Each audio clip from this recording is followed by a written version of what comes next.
Hello, everybody. We are back for another episode of the Ladies of Selling LA Luxury podcast. And I am the crazy one, Angel. I am the conservative one, Anne-Marie. We are the yin and the yang. We are the yin and the yang. Literally, that's why it works. And in case you were wondering, this is not the one that we are on today. But it's okay. All right. So if you're listening, we are super excited to be going over all the different types of investment and different strategies, the pros and cons, the good, the bad, and the ugly. So take them away. You want to tell them what the types are? Yeah. We're going to talk about passive income, developments, STRs, which stands for short-term rentals, like an Airbnb or a VRBO, which we touched on our last podcast. The buy and hold strategy, flipping, and then one that is completely new to me, which I'm super excited to talk about, is mobile home parks. Yeah, so those are the strategy. And she wanted to say she didn't have any shots. In case you guys are wondering, if you're just now tuning in for the first time, we are rewriting the narrative in all things real estate, women in business, moms in business, even though Anne-Marie doesn't want to. I don't want to. She's like, I'm just here to talk about real estate. I'm like, girl, bye. That is so much more. Many years ago. That's not how I grew up. Yeah, so shots are kind of needed. They're needed. Because I might say some things that she thinks are very inappropriate. So far, every podcast you have said things that are inappropriate. Who gets to judge the inappropriate? I get to share my experiences. So who deciphers that my experiences are inappropriate? Some of the things that you say, in my eyes, are inappropriate. It's okay. You twerked. Twerking is a part of normal life. It's culture. It's not a part of real estate. There's no investment strategy that calls for twerking. Actually, that's a lie. I am certain that there is somebody listening around the world somewhere that twerking benefited them and they got some type of real estate investment from it. I'm just saying. What is your passive income strategy, Angel? She's like, enough about that. She's an avoider, but it's okay. We're pulling it. We're breaking through the layers. Yes. I am an avoider, and you are an what's the word I'm looking for? Assertive? No, well, you're over-assertive, but an oversharer. Or I'm just open. You're open. I'm closed, she's open. We're the yin and yang. Okay, so let's jump into this. Passive. Yeah, she's like, why do I need shots? And I'm like, she's like, we're talking about investment strategies. Real estate. I'm like, who knows where this conversation is going to go? I'm just like, oh, God, give me the shots. Give me a shot. Okay, so passive income, just in case you didn't know, that means if you buy a property, it has positive cash flow and money coming in every single month. And there's tons of pros, but the number one pro is that it has immediate cash flow. And you're hands off. You can be totally hands off. Depending on the property. Well, if you hire a good property manager... Okay, so that's the disclaimer. You just have money coming in. Should I do this? Oh, I'm rubbing off on her. Make it rain. I'm gonna make... Okay, I gotta twerk. No. Okay. Sorry, I did that. Okay, so the pro is, obviously, it has immediate cash flow. Yep. And it also is building appreciation. Yep. Most likely, because in every place in the world, even in the darkest areas, like literally like where the sun doesn't shine, appreciation is being built in this market. So the cons are typically, if you have passive income, you have tenants. Yeah. And you could have not the best, can I say bad tenants? Like there are bad tenants. There's several bad tenants, especially with COVID. Like we are in a situation where we put somebody right before, during COVID. During COVID. That's what I'm here for. Into a triplex. They were paying. They said they weren't having an issue. And as soon as the property was bought, as soon as we said, hey, we're your new landlords, bam, we can't pay because of COVID. And our client that bought the property actually was planning on moving them into vacant units to remodel their their units, because he didn't want them living like that. And then literally they had an attorney deliver a letter. So if you would have told me a year ago, 2 years ago, are there such thing as bad tenants? I probably wouldn't have called them that, but even being on the landlord side now, like there's definitely bad tenants, and we'll talk about that even more in the next episode of what it's really like to be a landlord. So the turnover, depending on what kind of passive income you have, there could be vacancy rates that you can't cut down. Yep. Especially if you don't have professionals like leasing out the space or occupying the space and renting it out, or turnover. It could be something where you constantly have turnover and you don't have the right people in there. So there are cons if you don't do it the right way. It's expensive. I mean, think about it. Like, you have to, let's say, typically it's a year rental, right? So you've got, depending on how you get your tenant in there, if you're hiring a real estate agent or you're hiring a management company, they charge a fee. You've got to clean, you've got to, you know, fix up, paint, whatever's going on, and you're doing that year after year after year after year, every single year. It cuts into your profits, which is why most landlords want at least 1 year, so it makes sense. Yeah. And then let's jump into development. It's one of my new faves. I know. You're excited about development. I am, but I also can tell you it's not everything it seems. No. So, it's long.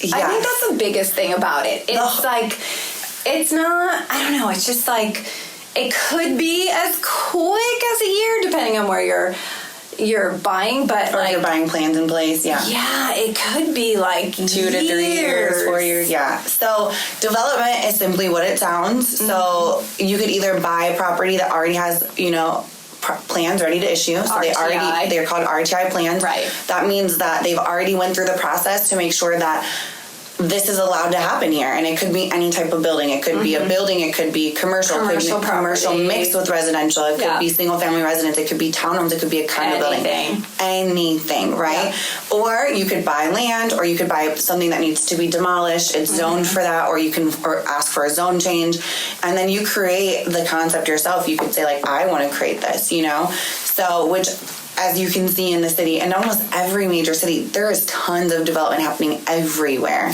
But it's actually kind of exciting. That's, I think, one of the pros of it. It's like, wow, look what I can build. You know, you can make it your own. You sit down with the, you know, architect or the developer or the contractor, and you're like, I want this, I want that, I want that. So I think for that, it's exciting. So the cool thing about development is you can be in different parts of the partnership. It could be a group of people partnered together. You could be the one bringing in the funds. You could be the contractor partner. Like, you could have a lot of roles. Yeah, there's a lot of different hats that could create a whole. So that's really cool. Usually your return is much higher. Really good. So whether you're developing to hold or you're developing to sell, unless there's a market shift change, which we'll talk about, you're definitely getting a higher rate of return. Yeah. So unless you're just not simply having someone review the deal and make sure that it makes sense. But also bring in the money. Yeah, you get to create something you want to be built, like Anne-Marie said. The cons. So it's a lengthy process. There's tons of pushbacks. It's very lengthy. Even when you have RTI, it's lengthy. Very lengthy. I'll say our development is like fast. We have a development coming up in Panorama City. 9 new homes called New Homes on Nordhoff. Shout out to our developer, Imperial Capital Holdings, but New Homes on Nordhoff. I didn't want to cut you off, So, but, you know, they broke ground, and I think it's about a year before we're finished, which is really fast. They had plans RTI, but what I will say is we were supposed to be done before, and you're at the mercy of inspectors. You're at the mercy of utility companies, sub workers, skilled labor, like, you have to go through inspections. Everything can hold up the process to launch and to release the model home like we're going through right now. And we're lucky because we're in Southern California where it's sunny most of the time, but like going back to 08, you know, I don't even know how they work in the, you know, freezing cold winter. We're about to find out because I don't know, we'll talk about it, but we just bought land there. So we're going to be developing, so that'll be fun. But I'm not sure what they do in the winter months. I know they work. I mean, my father was I just don't know what are the setbacks or like what there has to be other protocols. Does it cost more money for these protocols? Do they have to cut? We're about to find out. So we'll tell you as we're learning. We'll keep you updated. So I love them, but they're not for everyone. And the most scariest, definitely the scariest part of it is an entire market can shift within that time. Yeah, you can be buying it and it could shift higher, which is great, but it could also shift lower. And so, or inventory can pick up, or your competition can sell for lower. Like, another development can come in with a bigger builder and sell for much less than what you anticipated, because they have the capabilities to build cheaper. Right. So there's so many like scary things about developing. That's why it's a risk to that when you take it, but the returns are high if you do it right. And then there's short-term rentals, which I love short-term. Yeah, you go ahead, take it away. Okay. I haven't got my feet wet there yet. Okay. So short-term rentals like the Airbnb, the VRBO, we talked about in the last podcast. I actually have one now. I have an Airbnb. It's kind of cool. You know, mine happens to be out of state. The one thing that I love about it is if I need a vacation, I can always go. You know, I always have a place to stay, which is Although exciting. I can never get her to take a vacation. I don't take vacations very often. But she has all the vacation homes. Go on. So it's a wonderful tax write-off, right? Like everything that I do in there, it's a tax write-off, which I absolutely love. And because people come in for, you know, either the weekend or for a short term, I typically make more than I would than if long term. Yeah, if I had somebody in there on a month-to-month, I'd still get good income, but on a short-term rental, especially during, so mine's in an area, I don't know if you know this. I don't think she knows this. I don't share a lot. So mine's in an area. Thank God for Fireball. Go ahead. Mine's in Florida. I do know that. Okay, it's Palm Beach County. I know that too. Okay. It's very close to the Palm Beach Polo and Country Club. I don't know that. So I actually used to work there when I was in high school. And Princess Diana and Prince Charles used to go there. Makes sense. So I feel like she should have been a part of the royal family, Anne-Marie over here. There's still hope, right? No, I guess they're all married off. You are engaged, but okay. So we love you, Joy.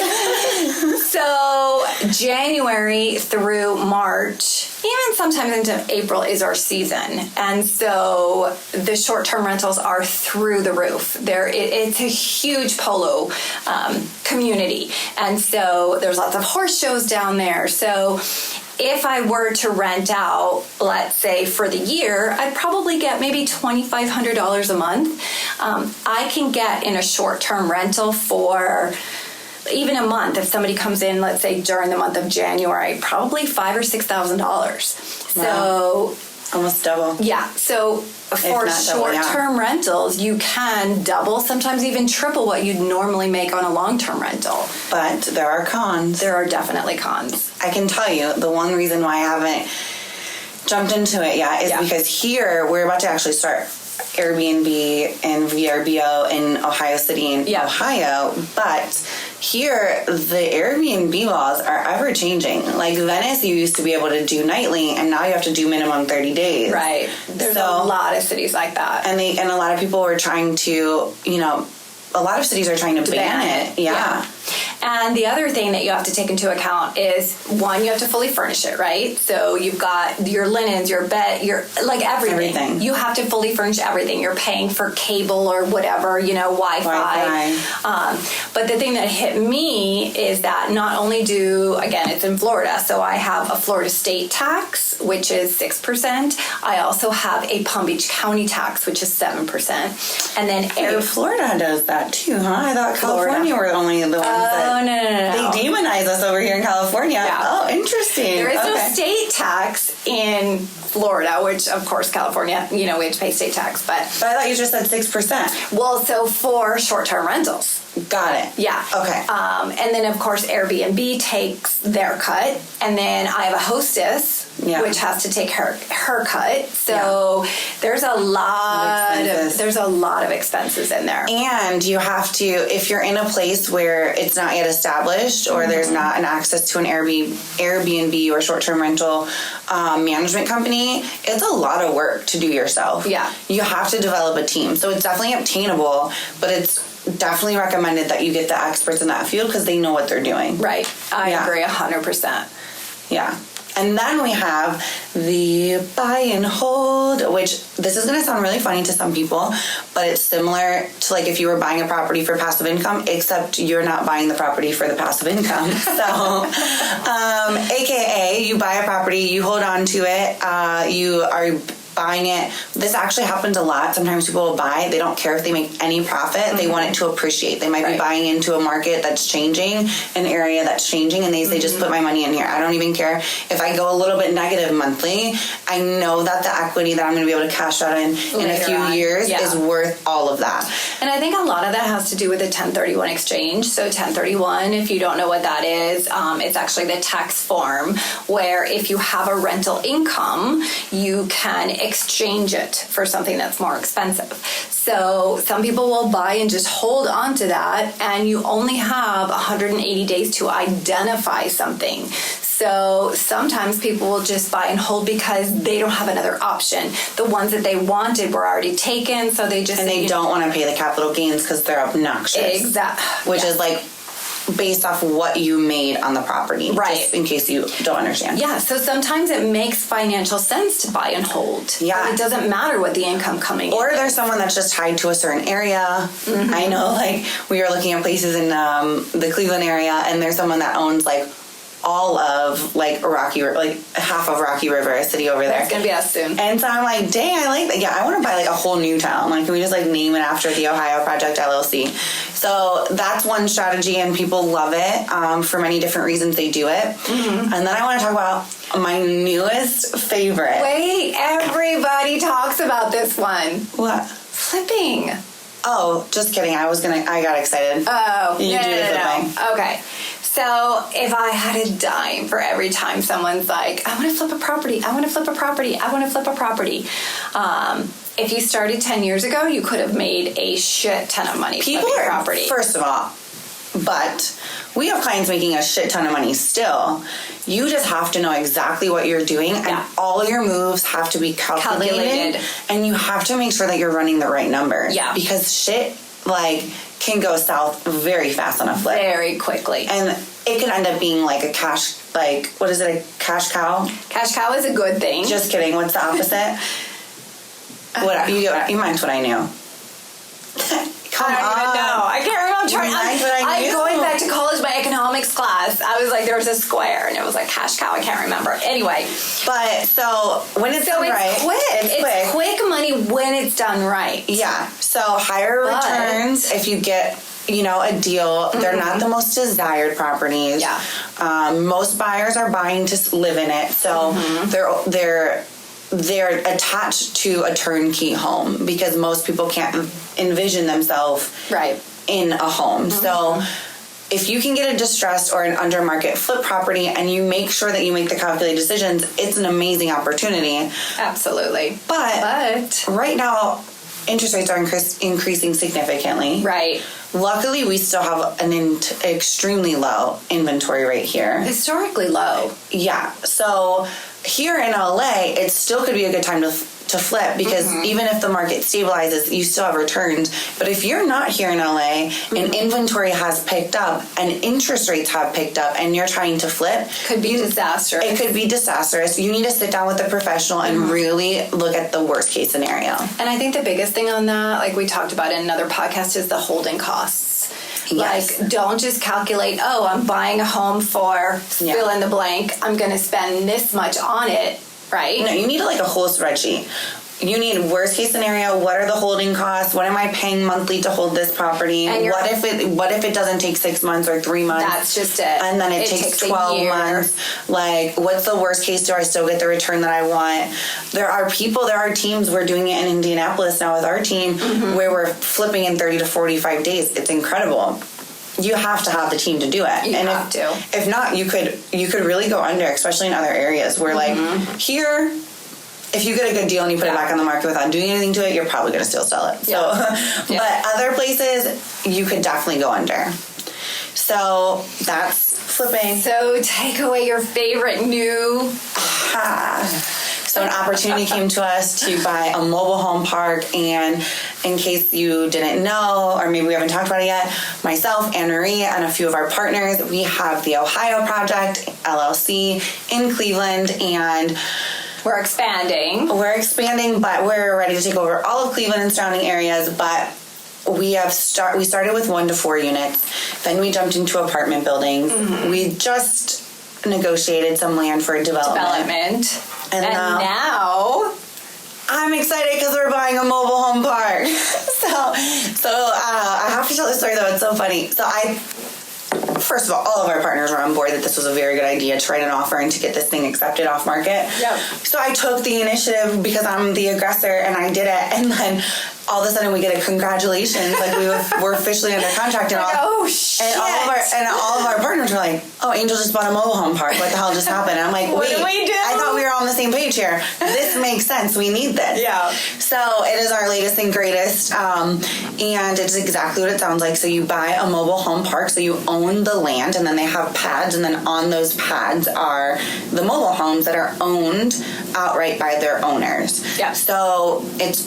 And we charge for them to be there. That's how we make our money. So you pretty much you lease the pads that they sit on. Mm-hmm. You have higher returns with lower maintenance. The lower maintenance is because the owner's responsibility to for their pads. So you take care of like the common areas and all of that. But if this was a typical tenant, you would have to take care of the entire premises. So this one happens to be, I believe, on 2.5 acres on the water. Mm-hmm. And so, it's also in a place where there's snow removal, there's lawn care, all of that. So if we had to do 2.5 acres of those services, it's very expensive. Right. But we only have to do the common areas to make sure it's safe on the streets, mm-hmm. and then electricity for the common areas because they take care of all of their own utilities. So really, truly, that's how you get the higher return. But I also love it because, if they're going to default, right? If they had to pick up their home and move it, that's hella expensive. And a lot of trouble. I don't even know where you begin. We're about to find out. I've seen them on the road, driving down. It's oversized load, but I think that they were buying one for the first time. I don't know. Yeah, I think those are new.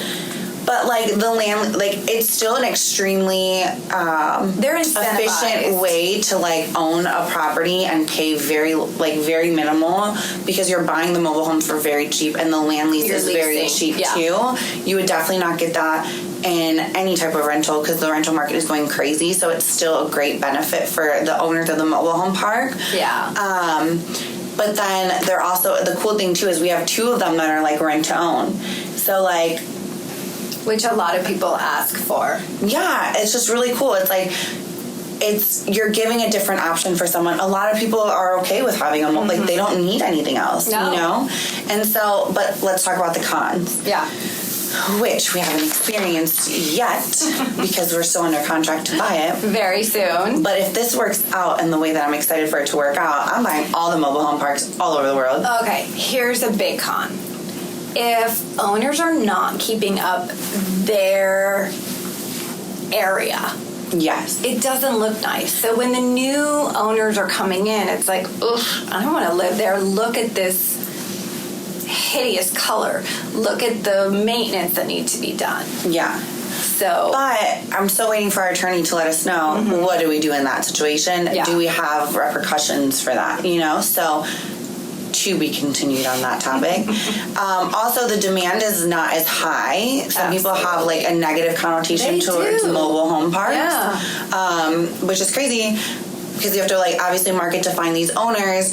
But some of them in this area bought the mobile home for $2,800 on the water, and they're paying about $300 for land lease. You can't beat it. If someone gave me that option here, I would have started my journey in LA like that. They have them in LA out by Malibu. They do, but they're beautiful views. They are, but the land leases are not $300. The land leases and the mobile homes are not $3,000. No. But I'm definitely interested if this goes well to see what the returns are on it. Maybe buy them up. Yeah. We'll see. Don't take my idea, guys. Stay tuned. But yeah, so this is a new and exciting thing. We just want to kind of break down what are the different types of investments, strategies, all the things. Yeah. And stay tuned for our next one, which is what it's really like to be a landlord. Fun. Until next time, beautiful humans. Namaste.